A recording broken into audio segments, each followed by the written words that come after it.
Hi, I'm Jenny with Kids Learning for Life, and today I'm going to show you what curriculum I'm using this year. So you might see here I have my stack of curriculum that I'm going to go through, but I wanted to say a few things first. First of all, this is not a review video. A lot of this I just got less than a month ago, so we've been slowly easing into it. So if you're looking for a review or my personal opinion on things, this isn't necessarily the place to be. I'm sure that at a later date I will be doing reviews for these, but right now I'm just not quite ready to make major decisions. Also, I do strive to achieve the Charlotte Mason or classical method of homeschooling. Now that doesn't always happen, clearly you're gonna see based on my picks, but those are my goals. So this curriculum is kind of just an easy way for me to ease into those things and also implement Charlotte Mason and classical method aspects into other ways in my homeschool, whether it's with living books or nature study or copy work. Now my two daughters that are school aged are in first grade and in TK.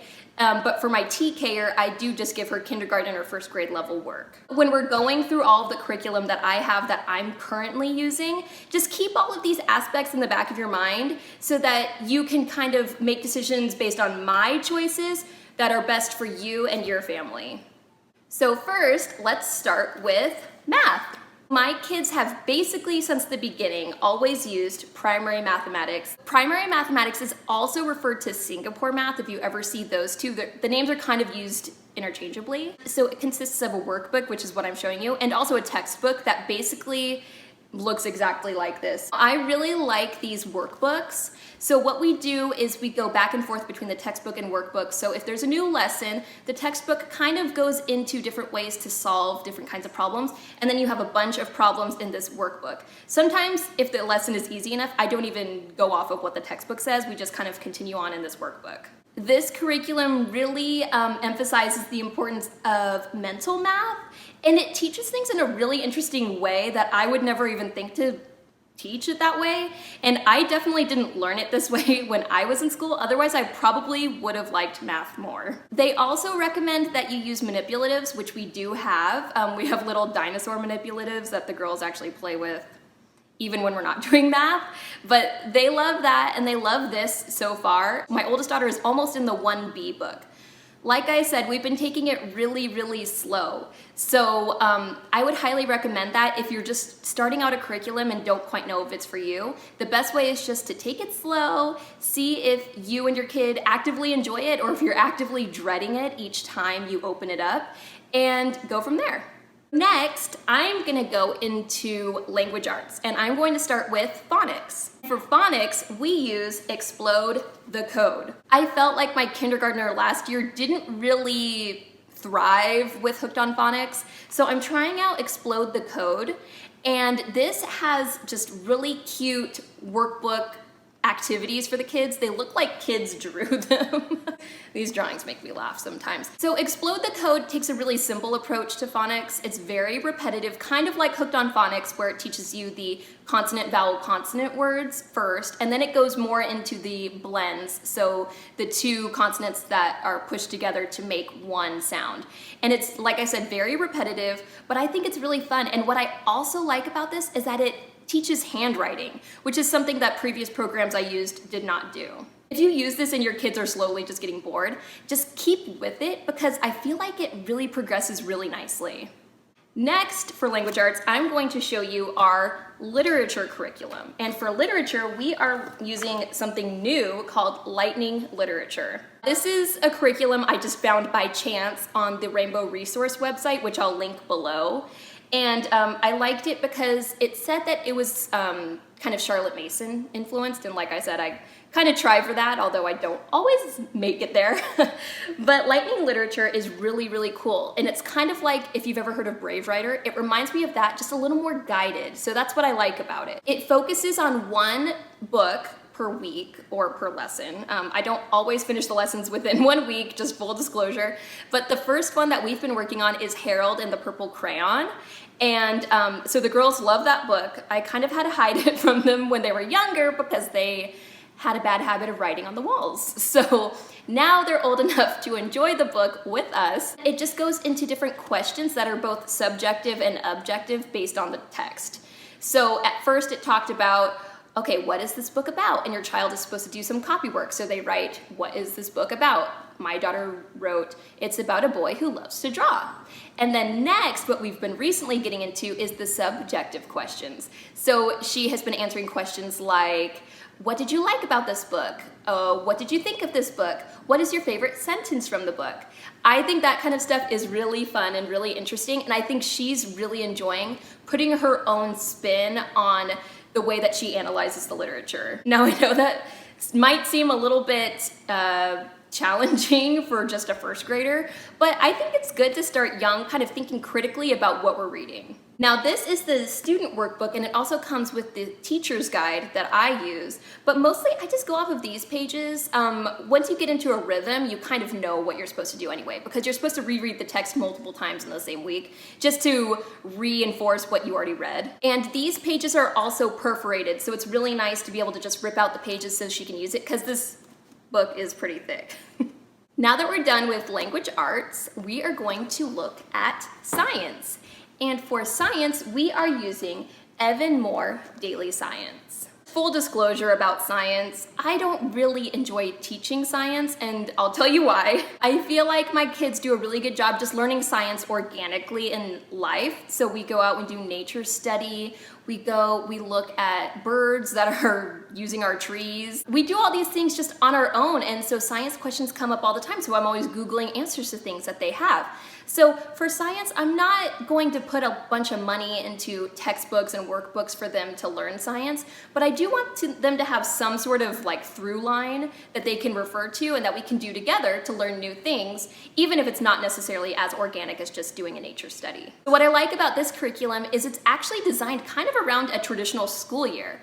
So it has a week's worth of lessons all based on the same concept. Also, I like this book stresses vocabulary, which is an aspect of language arts that we just haven't done yet because my kids aren't really quite that old yet. But we enjoy writing these new words that we're learning. It's a nice way to just kind of review things that they might already know, or maybe have not quite learned yet, or they just learn vocabulary words at the very least. Each page is pretty short, so we do usually a couple pages at a time, even though my kids are pretty young. So I highly recommend this system if you just want something that's really open and go and really user-friendly, even for young students. Okay, now let's move on to history. And history is something that I just love because we love using story of the world. You know how I said that I'm inspired by the classical method as well as Charlotte Mason? Well, the author of Story of the World is Susan Wise Bauer, and she is the one that wrote the basically how-to manual on how to do classical education in your child's homeschool. So that book is called The Well-Trained Mind. So she also made this history curriculum, which we just have loved ever since last year. What I'm holding right here is the activity book, but it also comes, if you buy the full set, it comes with the book, the story of the world that you read to your kids. It also comes with audio CDs, which is what we use just because I don't always have the time to sit down and read the whole chapter at a time. In the activity book, it has a lot of the narration questions or the review questions to help your child narrate what they just heard.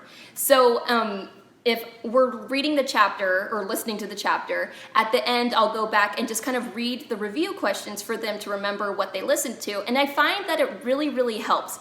And that's a big component of the Charlotte Mason method is narration. So that's kind of what draws me to this curriculum. It really emphasizes the storytelling aspect of history, and it just kind of feels like the way that history has been passed down is through spoken word. In the activity book are also activity pages. So there's usually some sort of coloring page that goes with it, so that's great for my younger kids.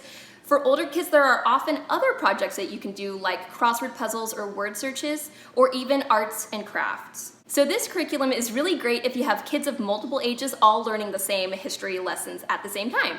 The publisher also sells just the activity pages not in here. So I ordered 2 sets of the activity pages just out of sheer laziness so that I don't have to make copies each time we're gonna do a new lesson. So I think in doing that, my upcoming school year will be much more productive for Story of the World, and I'm really looking forward to it. One of the last things that I want to go over is our language study. Now, my kids are young, but I do really want to incorporate Latin into their homeschool. Yes, I know I'm one of those crazy homeschoolers that's obsessed with Latin, but I think Latin is so fun and so cool, and I think it will be really useful.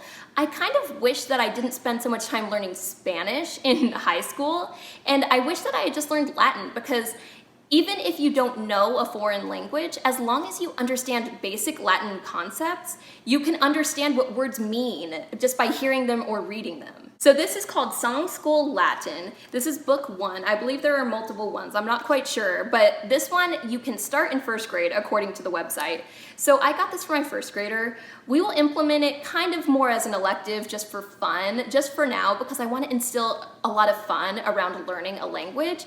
I know some people consider it kind of daunting, and I just want it to be really fun and easily accessible. It also comes with a CD in the back. It comes with a CD that you listen to together, and it has songs to help memorize the words that you're learning. I've heard really good things about this curriculum, so I'm really excited to implement it. We haven't used it quite yet, that's why this isn't a review video, but I will keep you posted because I'm just really looking forward to this. And if my kids don't learn a single thing from it, at least I will. The last thing I wanted to show you is something that's really fun that basically anyone can do with their kids of any age, and that is Brain Quest. I remember doing Brain Quest all the time with my parents growing up, and I loved it, and my kids seem to love it too. It's very much so like being on a game show and answering trivia. We just kind of go one by one and answer the different questions. They have different questions on each little page, I guess you could call it, that pertain to different subjects that you learn in school. So there's like a math one, social studies, language arts, all that stuff. So it's really cool even if you couldn't fit in any homeschool, you could at least fit in maybe 10-15 minutes of this, and it's just a little refresher, or your kids will learn something new. So that's the curriculum I'm using this year. You want to see the big old stack? So this is the curriculum I'm using this year. I'm really excited about a lot of these, so I'll probably do some sort of update either mid-year or at the end of the school year, just to let you know where we landed with all these and what we really thought, as far as if my kids enjoyed it, if they got anything out of it, all that kind of stuff. Are you using any of these same curriculums?